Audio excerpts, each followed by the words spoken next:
Deep in the vastness of space, aboard the massive Galactic Council station, an emergency meeting was taking place. Representatives from over 300 advanced civilizations had gathered to discuss what they considered the most pressing threat to their collective peace: humans. The council chamber buzzed with nervous energy as holographic displays showed footage of Earth's recent achievements. A young species, barely spacefaring, yet already causing ripples across the galaxy. The chief ambassador, a tall, crystalline being from the Andromeda galaxy, stood at the center of the chamber, their translucent form glowing with concern. They survived nuclear wars, the ambassador's thoughts echoed through the chamber's telepathic network. They faced global disasters, pandemic diseases, and climate catastrophes. Yet they endured. Not only endured but emerged stronger each time. The footage shifted to scenes from human history: people rebuilding cities from rubble, communities coming together after natural disasters, scientists working tirelessly in laboratories to cure diseases, and astronauts risking everything to push the boundaries of exploration. "What makes them different?" asked a representative from the Centauri system, their multiple eyes blinking in confusion. "We've seen countless species rise and fall. Why are humans causing such concern?" A historian from the ancient worlds stepped forward, their holographic form flickering slightly. "It's their fierce spirit," they explained. "Most species we've encountered either evolved to be purely logical or remain driven by basic instincts. Humans are different.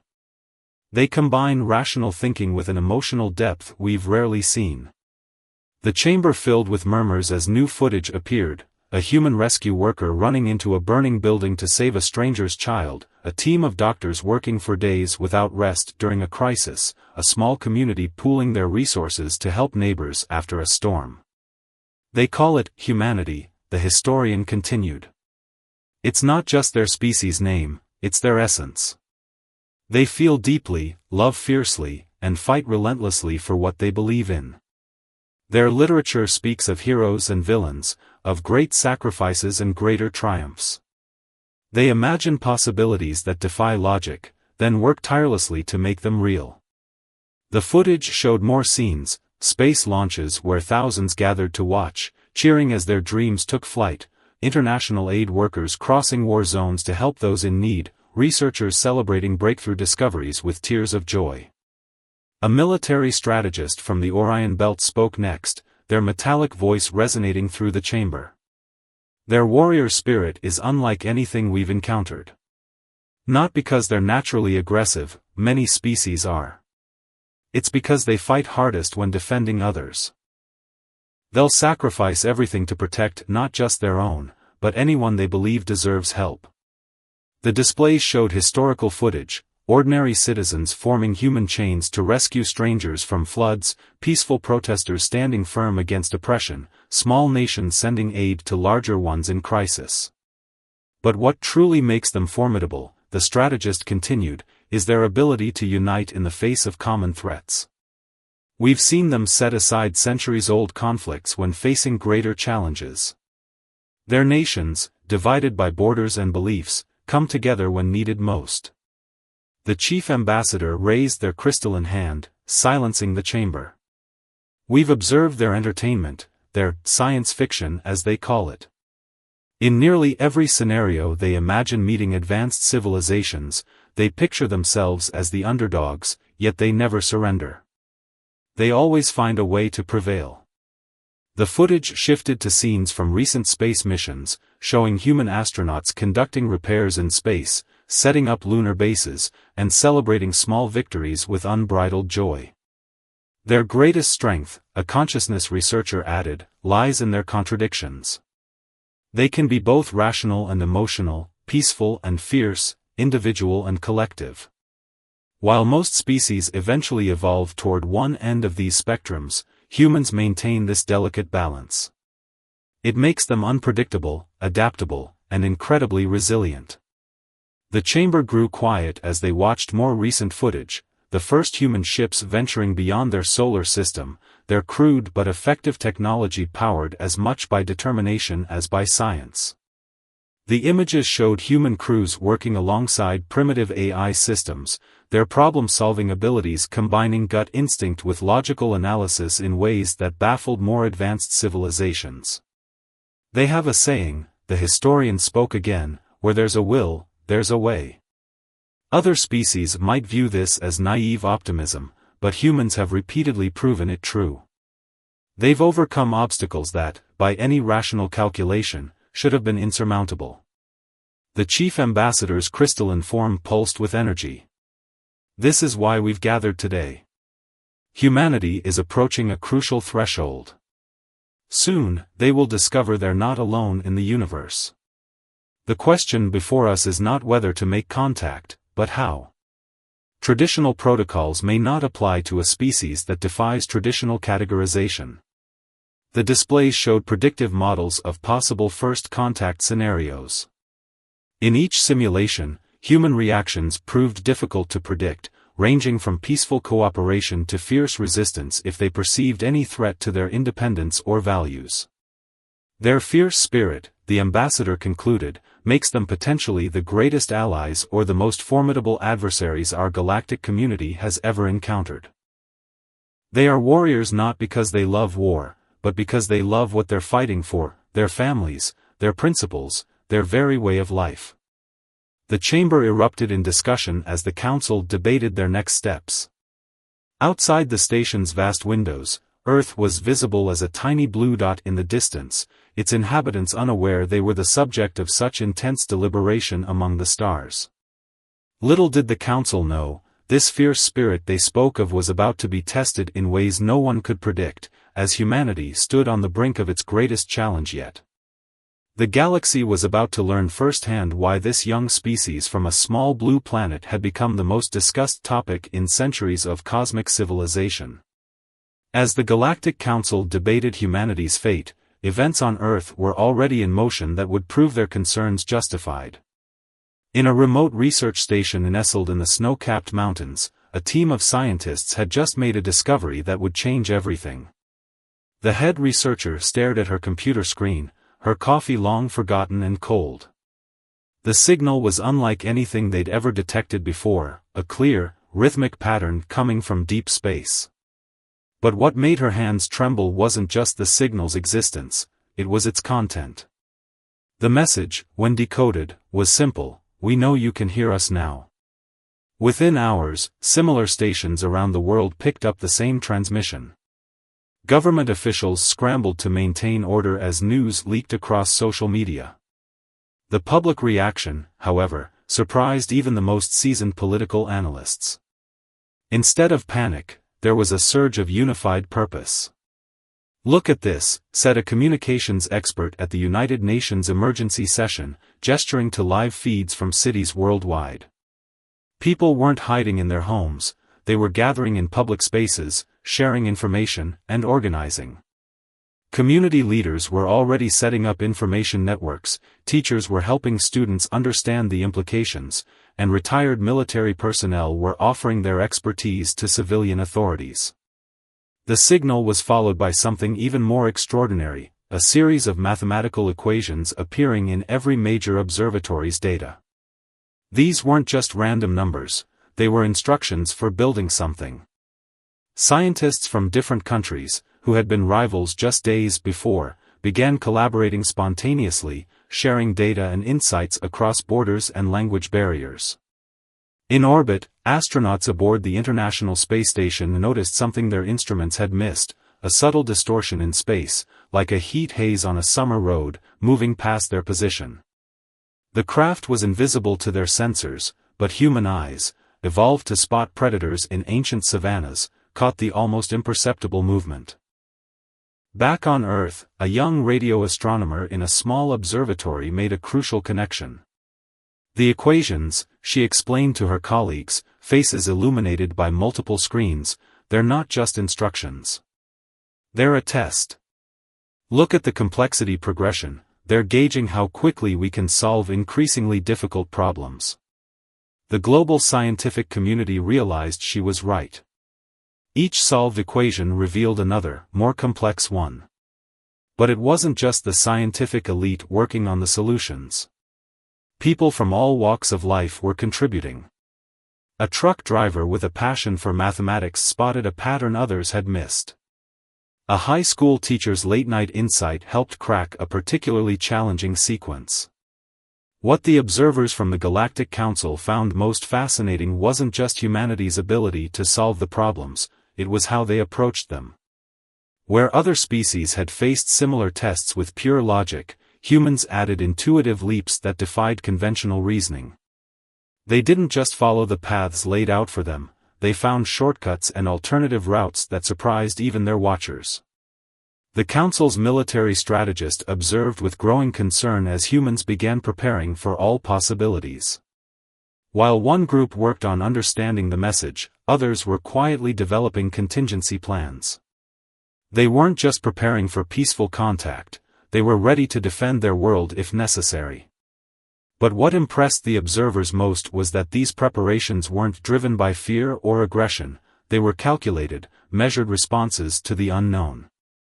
In homes and communities across the globe, people were demonstrating the very qualities that had made the Council nervous.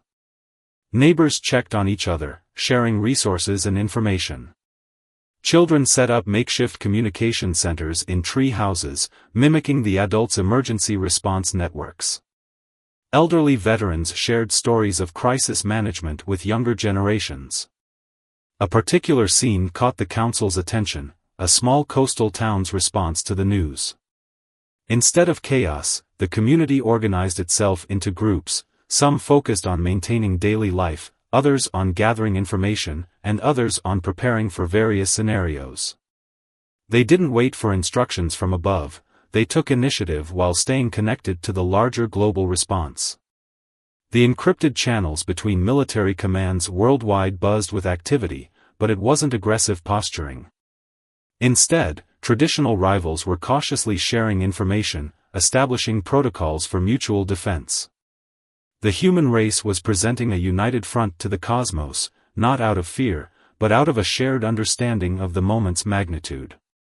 In the council chamber, the chief ambassador watched these developments with growing fascination. "They're exceeding our projections," they communicated to the assembly. Their response is neither purely emotional nor purely logical. They're combining both in ways we hadn't anticipated. The historian added, "Notice how they're drawing on their history, both tragic and triumphant. They're applying lessons from past conflicts, natural disasters, and scientific breakthroughs. They're not just reacting, they're adapting and evolving their response in real time." As the second day of this new era in human history drew to a close, the Council received reports of something unprecedented. Humans had not only solved the mathematical sequences but had begun adding their own extensions to them, sending back not just answers but questions of their own. They were turning the test back on their testers, showing not just intelligence but curiosity and initiative. The stage was set for what would become known as humanity's first steps into a larger universe. But as the Council was about to learn, humans wouldn't just be stepping, they would be leaping forward with characteristic determination, ready to face whatever challenges awaited them among the stars. The third day after humanity's first contact brought a development that shocked both Earth's inhabitants and the watching Galactic Council. The mysterious signal changed, becoming more direct, a request for a face-to-face meeting with Earth's representatives. But the terms of this meeting demonstrated just how little the cosmic community understood about human nature. The message specified that Earth should send its most logical and controlled representatives, clearly expecting the planet to choose its calmest, most diplomatic individuals. Instead, humanity's response showcased exactly why they were considered the galaxy's most unpredictable species. In a stunning display of unity, Earth's nations collectively decided to send a diverse team that represented the full spectrum of human capabilities. The team included not just scientists and diplomats, but also artists, teachers, and even a chef who had spent years feeding rescue workers in disaster zones. The Council observers watched in bewilderment as humans prepared for the meeting in their characteristic way. While one group meticulously analyzed every word of the alien message for hidden meanings, another group was already designing ways to share music and art with potential alien visitors. A team of linguists worked alongside kindergarten teachers, combining complex communication theory with simple, intuitive learning methods. In the high-security facility designated for the meeting, preparations reflected humanity's unique approach to challenges. Engineers installed cutting-edge security systems while local grandmothers insisted on setting up a welcome area with comfortable seating and refreshments. When questioned about this seemingly frivolous addition, one grandmother simply stated, "If they've come this far to meet us, the least we can do is make them feel welcome." The council's anthropologist was particularly fascinated by a small detail that seemed to epitomize human nature. Alongside the sophisticated scientific equipment and security measures, the meeting room included a simple whiteboard. When asked about its purpose, the human team explained it was for drawing pictures. Sometimes the simplest methods of communication were the most effective. As the designated meeting time approached, something unexpected happened in communities across the globe. People began organizing their own welcome ceremonies, not out of official instruction but from a spontaneous desire to participate in this historic moment. Children created welcome signs in multiple languages, including attempts at cosmic symbols. Town squares became gathering places where people shared their hopes and concerns about the upcoming contact. The council's military strategist noted with interest how the humans had subtly prepared for all possibilities. Behind the welcoming facade, they had contingency plans for various scenarios. But what made these preparations unique was their defensive rather than offensive nature, aimed at protecting rather than attacking. In orbit, the International Space Station crew noticed more spatial distortions, clear signs of cloaked alien vessels. Rather than respond with fear, the crew began broadcasting a simple message: "We see you. We welcome you. We are ready to talk." This direct, honest approach caught the hidden observers off guard. The night before the scheduled meeting, something remarkable happened. Millions of people around the world stepped outside their homes and turned off their lights, creating a coordinated global stargazing event. The message was clear: we are looking up at you with hope, not fear. In the council chamber, the chief ambassador watched these preparations with growing amazement. "They're treating this like a gathering of distant relatives they've never met," they observed. "There's caution, yes, but also genuine excitement and curiosity." The historian added, "Notice how they're documenting everything. They're already treating this as a moment their children's children will study. They're thinking not just about tomorrow, but about generations to come." What particularly impressed the council was how humans handled the anxiety of the situation. Instead of suppressing their fears, they acknowledged them openly, sharing and discussing their concerns. Community leaders organized discussion groups where people could express their hopes and fears. Mental health professionals provided guidance on handling the stress of such a momentous event. As dawn broke on the day of the meeting, humanity had once again proven why they were considered unique among cosmic civilizations. They had transformed what could have been a tense diplomatic encounter into something that reflected their deepest nature, a blend of careful preparation and heartfelt welcome, of scientific rigor and emotional openness. The council's consciousness researcher made a final observation before the meeting began: they're not just preparing to meet alien life, they're preparing to expand their definition of family. This is why they're so formidable. They don't just adapt to new situations, they embrace them, looking for ways to build connections where others might see only differences. Little did anyone know, this approach would soon be tested in ways that would prove just how right the council had been about humanity's unique place in the galaxy. The meeting was about to begin, and with it, a new chapter in human history that would demonstrate why humanity's fierce spirit made them not just feared, but deeply respected across the cosmos. The moment of first contact arrived with a display that no one on Earth had anticipated. Instead of a dramatic landing or an overwhelming show of advanced technology, the alien delegation simply appeared in the designated meeting room with a subtle shimmer of light. The human representatives, despite months of preparation, found themselves facing something beyond their wildest imaginations. The aliens were nothing like the stereotypical images from science fiction.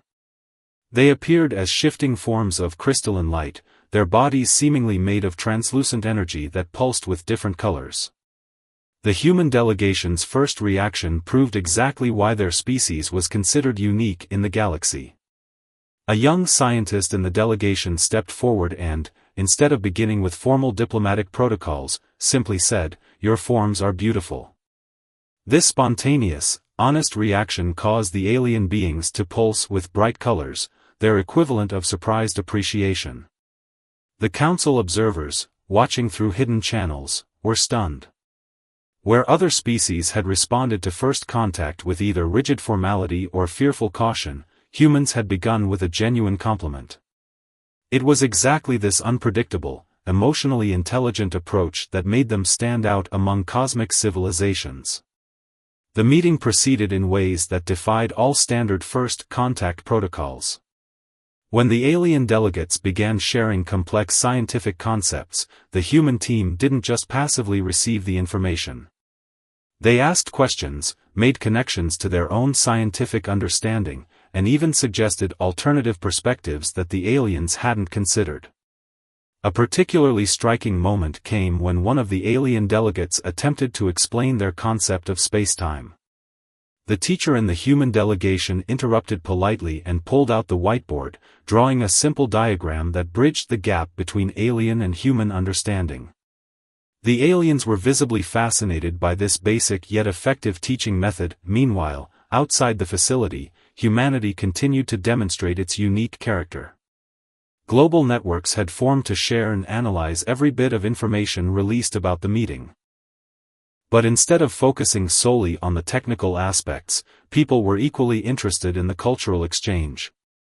Social media buzzed with artistic interpretations of the alien beings, while musicians attempted to create compositions that might resonate with beings of pure energy.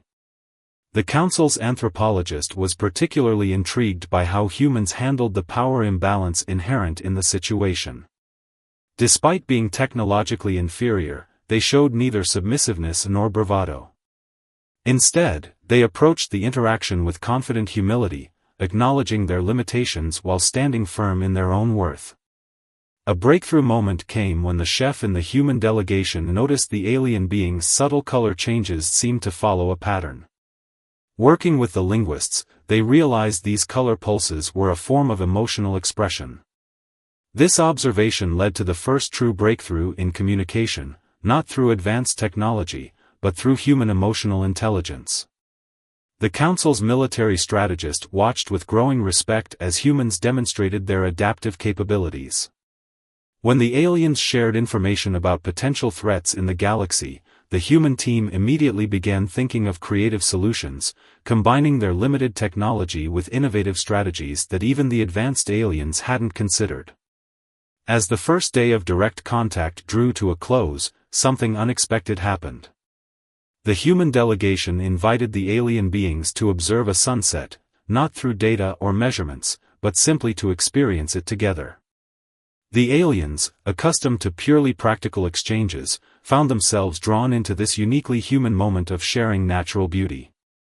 In the council chamber, the chief ambassador's form flickered with intense energy.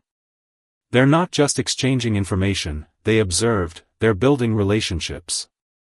This is what makes them different, they're turning a diplomatic meeting into a genuine cultural exchange.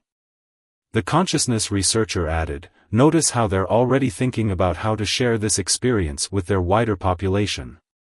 They're not just focused on the immediate interaction, they're considering how to help their entire species grow from this encounter.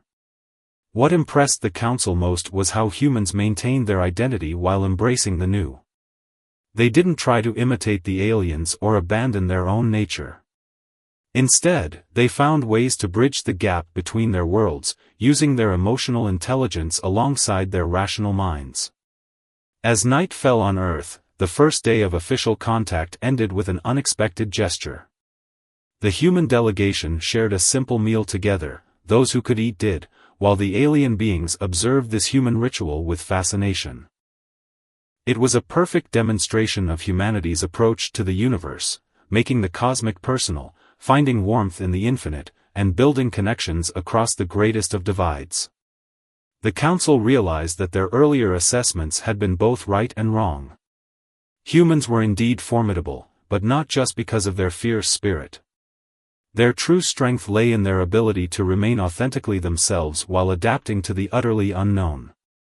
They weren't just feared warriors, they were becoming something far more interesting. They were becoming teachers, showing other species a new way to approach the cosmos. The second day of contact brought an unexpected challenge that would demonstrate exactly why humanity's fierce spirit had earned such respect across the galaxy. The crystalline beings shared troubling news. Earth lay in the path of a cosmic threat that their advanced civilization had been avoiding for millennia. A massive swarm of quantum-phase entities was moving through this sector of space, consuming energy and information from every civilization in its path. These beings weren't malevolent, they were simply following their nature. But their passing would set human technological development back by centuries, erasing digital knowledge and disrupting electrical systems. The aliens presented their standard solution: temporary evacuation of Earth's digital infrastructure to protected servers in deep space. It was a logical, proven approach that had saved hundreds of civilizations. But humanity's response left them astounded. A network engineer from a small town stood up and asked, "What if we don't run? What if we find a way to coexist with them instead?" The crystalline beings pulsed with confusion. No species had ever suggested facing the swarm directly. Within hours, humanity demonstrated its unique problem-solving approach. While some teams worked on evacuation plans, others began thinking about ways to communicate with the quantum entities. A group of programmers suggested creating a digital ecosystem that could sustain both human information and the swarm's energy needs. The council observers watched in fascination as humans applied their characteristic combination of innovation and determination. They weren't just trying to solve the problem, they were attempting to transform it into an opportunity. A breakthrough came from an unexpected source. A solar power plant technician, listening to the descriptions of the swarm's behavior, made a connection to how solar panels captured and redirected energy. "What if we could give them something better than what they're trying to take?" she suggested. The idea sparked a global brainstorming session. Scientists worked alongside science fiction writers, combining theoretical physics with imaginative possibilities. They proposed creating a network of quantum-sensitive solar collectors that would harvest energy from nearby stars, offering the swarm an alternative food source. The crystalline beings were skeptical at first, but the humans' enthusiasm was contagious. Soon, alien engineers found themselves working alongside human technicians, combining advanced cosmic knowledge with Earth's raw innovation. What impressed the council most was how humans approached the crisis. Instead of showing fear or resignation, they treated it as a puzzle to be solved. Children in schools began learning about quantum physics through specially designed games, while artists created visualizations to help people understand the invisible threat. The council's historian noted something remarkable: they're not just trying to survive this challenge, they're using it to advance their understanding of the cosmos. Where other species saw only threat, they see potential for growth. A small team of human physicists made another breakthrough. They discovered that the quantum entities responded to patterns in ways that resembled Earth's deep-sea creatures reacting to bioluminescence. This observation led to experiments in quantum light shows, attempts to communicate with the swarm through controlled energy patterns. Global cooperation reached unprecedented levels. Countries shared resources and research freely, understanding that this challenge required humanity's full collective potential. Former rivals worked side by side, their previous conflicts forgotten in the face of this larger purpose. The Council's military strategist was particularly impressed by humanity's defensive innovation. Instead of developing weapons, they created shields that could redirect and repurpose the swarm's energy. It was a protection system that caused no harm while ensuring survival, a uniquely human solution. As preparations continued, something extraordinary happened in communities worldwide. People began organizing quantum festivals, celebrating human resilience and creativity in the face of the unknown.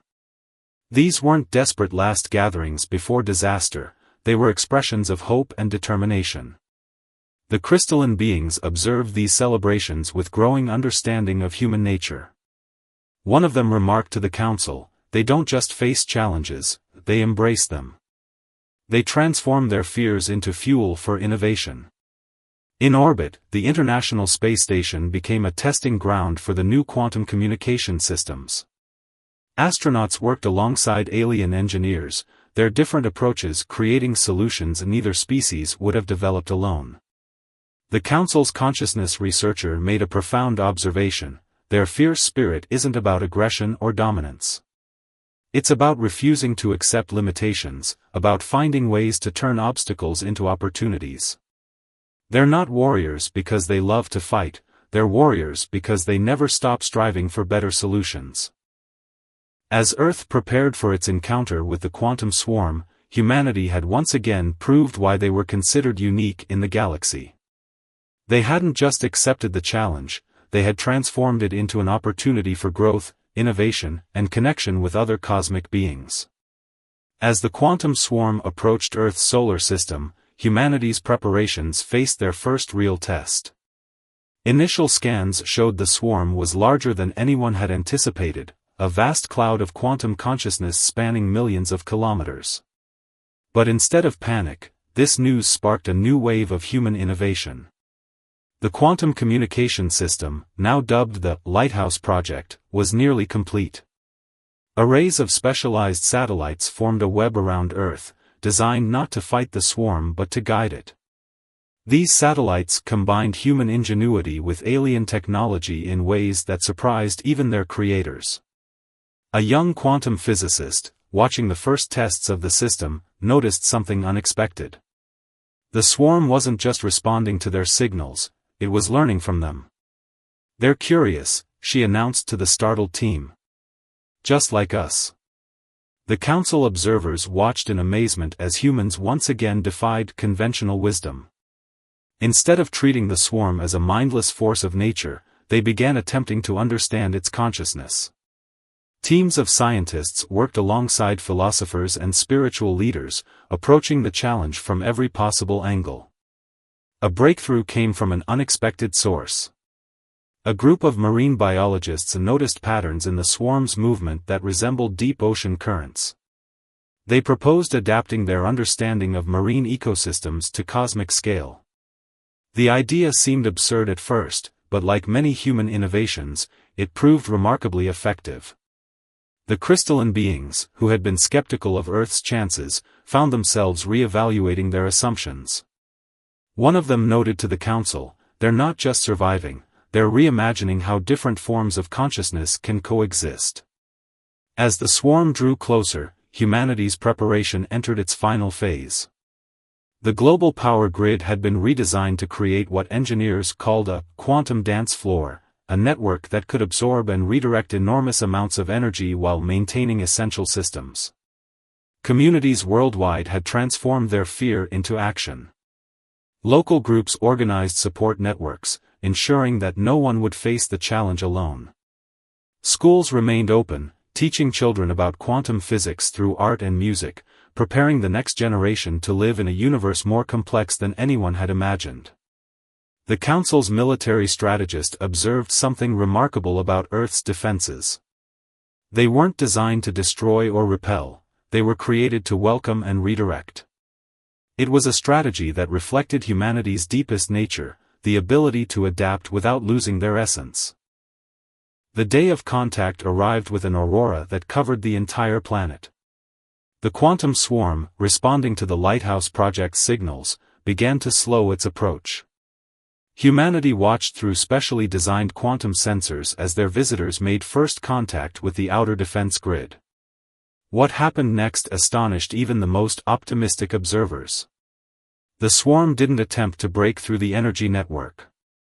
Instead, it began to synchronize with it, creating patterns of light and energy that resembled Earth's natural phenomena. It was as if the quantum entities were attempting to speak in a language humans could understand.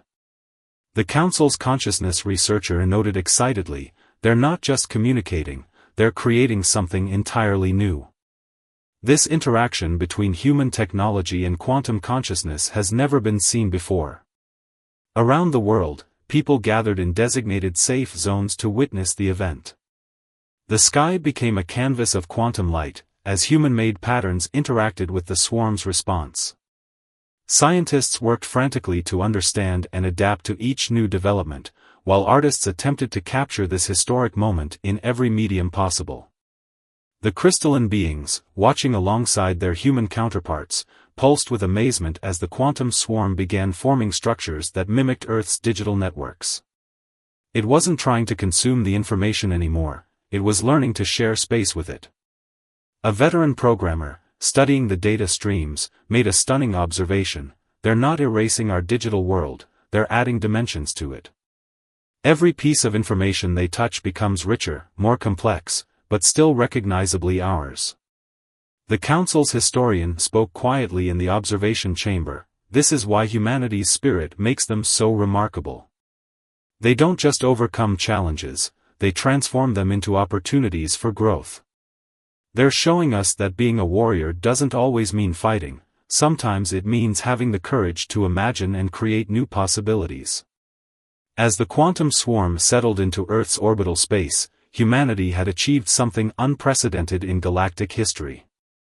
They had turned a potential catastrophe into a partnership, proving that their fierce spirit wasn't just about survival, it was about finding ways to thrive in harmony with the unknown. The success of humanity's interaction with the quantum swarm sent ripples through the galactic community. What had seemed impossible weeks ago was now reality. Humans had not only survived but had established a symbiotic relationship with one of the most feared phenomena in known space. But this achievement brought unexpected attention. Other civilizations, previously hesitant to interact with Earth, now began showing interest. The Galactic Council found itself dealing with an unprecedented situation. Numerous advanced species were requesting permission to establish contact with humanity.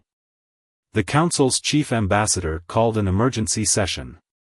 "We're facing a situation that has never occurred in galactic history," they announced, their crystalline form pulsing with concern. "A young species has solved a problem that has puzzled advanced civilizations for millennia. The balance of cosmic knowledge has shifted." On Earth, the changes were already becoming apparent. The quantum swarm's presence had unexpected benefits. Earth's digital networks evolved rapidly, gaining capabilities that merged human innovation with quantum consciousness. Scientists discovered they could now process and store information in ways that defied conventional physics. A group of students at a small university made a groundbreaking discovery. While studying the interaction between human thoughts and the quantum field created by the swarm, they found that human consciousness could directly interface with the quantum network. It wasn't just technology anymore, it was becoming an extension of human potential. The Council observers watched in fascination as humanity began exploring these new capabilities. Instead of using the power for military advantage or economic gain, most efforts focused on healing, learning, and connecting. Hospitals found ways to use quantum fields for advanced diagnosis and treatment. Schools developed teaching methods that could transmit not just information, but understanding. But the real test of humanity's spirit came when they received the first warnings. The Council's security networks detected unusual activity in distant regions of space. Several ancient and powerful civilizations were concerned about Earth's rapid advancement. Some saw humans as a potential threat that needed to be contained. The Council's military strategist noted humanity's response with approval. Instead of reacting with fear or aggression, Earth's leaders began a campaign of open communication. They invited concerned species to send observers, shared their discoveries freely, and demonstrated their commitment to peaceful cooperation. A small team of human diplomats proposed something unprecedented: a galactic cultural exchange program. "If they're afraid of us," one diplomat suggested, "it's because they don't understand us. Let's change that." The quantum swarm, now symbiotically linked with Earth's systems, played an unexpected role in this initiative. It served as a translator of sorts, helping different species understand each other at a deeper level than conventional communication allowed. The very force that many civilizations had feared became a bridge between worlds. What impressed the Council most was how humans maintained their unique identity while embracing cosmic citizenship. They didn't try to become like the advanced species they encountered. Instead, they found ways to contribute their distinctive perspective to the galactic community. A touching moment occurred when a group of human children, using the quantum network, shared their artwork with young beings from across the galaxy. The images they created together transcended physical forms and cultural differences, speaking directly to the shared experience of discovering the universe's wonders. The Council's consciousness researcher made a profound observation: their fierce spirit isn't diminishing as they gain power, it's evolving. They're becoming warriors not of conquest, but of connection. They fight not with weapons, but with understanding and creativity. Earth's transformation became a case study in galactic sociology. Species that had existed for millions of years found themselves learning from human examples. The way humans faced challenges, adapted to change, and maintained their emotional depth while advancing technologically offered new perspectives on cosmic civilization. As Earth's influence grew, the Council noticed something remarkable. Other young species, previously hesitant to join the galactic community, began reaching out. Humanity had shown that a civilization didn't need to be ancient or supremely advanced to make valuable contributions to cosmic society. The quantum swarm, meanwhile, had become something of an ambassador itself. Other regions of space reported similar swarms beginning to attempt communication rather than simply consuming energy. Humanity's approach had created ripples that were changing the very nature of cosmic relationships. As this chapter of human history drew to a close, the chief ambassador addressed the Council one final time: we were right to consider humanity's fierce spirit remarkable, but wrong about why. We thought it made them dangerous. Instead, it made them transformative. They've shown us that true strength lies not in the ability to destroy or dominate, but in the courage to imagine and create new possibilities for all. 1 year after humanity's first contact with the quantum swarm, the Galactic Council gathered for what would become a historic session. The chamber was filled with representatives from thousands of civilizations, all present to witness something unprecedented: Earth's formal recognition as a galactic civilization of remarkable status. The chief ambassador's opening words resonated through the chamber: we gathered here a year ago, concerned about humanity's fierce spirit. Today, we gather to celebrate how that same spirit has transformed our understanding of what's possible in our cosmic community. Displays around the chamber showed scenes from Earth's recent achievements. The quantum network had evolved into something beautiful, a harmonious blend of human creativity and cosmic consciousness. Cities glowed with quantum light that responded to human emotions, while children played in parks where reality itself seemed to dance with their imagination. But what truly captured the Council's attention were the unexpected ways humans had influenced galactic society. The Earth approach, as it came to be known, had sparked a renaissance of innovation across the cosmos. Ancient civilizations began reconsidering their rigid ways, inspired by humanity's adaptability and emotional depth. A particularly touching example came from a species that had existed for millions of years in pure logical computation.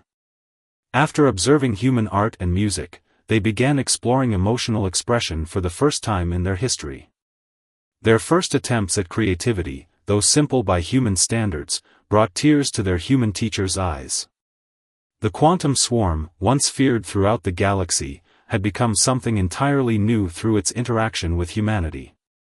Other swarms began appearing near populated systems, not as threats, but as curious entities seeking connection.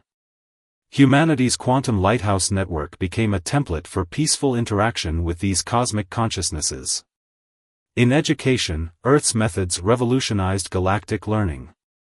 The human understanding that knowledge without emotion was incomplete led to new forms of teaching that spread rapidly across the cosmos. Young beings from various species began traveling to Earth to experience what they called heart learning, education that engaged both mind and spirit. The Council's historian noted something remarkable: throughout galactic history, we've seen civilizations either pursue technological advancement or spiritual growth. Humans show us these paths are not separate but intertwined. Their fierce spirit drives them to advance not just their capabilities, but their capacity for connection and understanding. Earth itself had transformed.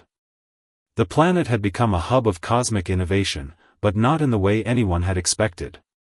Instead of massive technological installations, Earth's contributions centered on what humans called soft power, arts, culture, emotional intelligence, and creative problem-solving. A small incident perfectly illustrated humanity's unique role in the galaxy. When a conflict arose between two ancient species over resource rights, they didn't turn to the Council's traditional arbitration. Instead, they requested human mediators, valuing Earth's ability to find unexpected solutions that benefited all parties. The quantum network revealed another surprising development. Human consciousness, interacting with quantum fields, had begun influencing the very fabric of space-time. Not through force or technology, but through what scientists called compassionate intention, the ability to affect reality through focused empathy and understanding. Young humans, growing up with these new capabilities, showed even more remarkable potential. They developed what some called quantum empathy, the ability to understand and connect with any form of consciousness, from the smallest Earth creature to the most alien cosmic entity. The Council's consciousness researcher presented their findings: humanity's fierce spirit isn't just a trait, it's a force for cosmic evolution. They've shown us that the universe isn't just a place of physical laws and logical processes. It's a living tapestry of consciousness, emotion, and possibility. As the session drew to a close, the chief ambassador made a final observation that would be recorded in galactic history: we once feared humanity's fierce spirit might make them the galaxy's most dangerous warriors. Instead, they've become the warriors we most needed, fighters not of battles, but of boundaries and limitations. They fight not to conquer, but to connect, not to dominate, but to understand, not to impose their way, but to find new ways forward together. The chamber erupted in a display of appreciation unique to each species: light patterns, harmonic frequencies, quantum fluctuations, all expressing the same sentiment. Humanity had shown the galaxy that true strength lies not in the ability to destroy or control, but in the courage to remain open, adaptable, and compassionate while facing the unknown. As news of the Council's recognition reached Earth, people gathered in communities worldwide to celebrate. But true to human nature, they were already looking forward, imagining new possibilities, and dreaming of what might come next. Their fierce spirit, once feared, had become a beacon of hope for all conscious beings in the cosmos.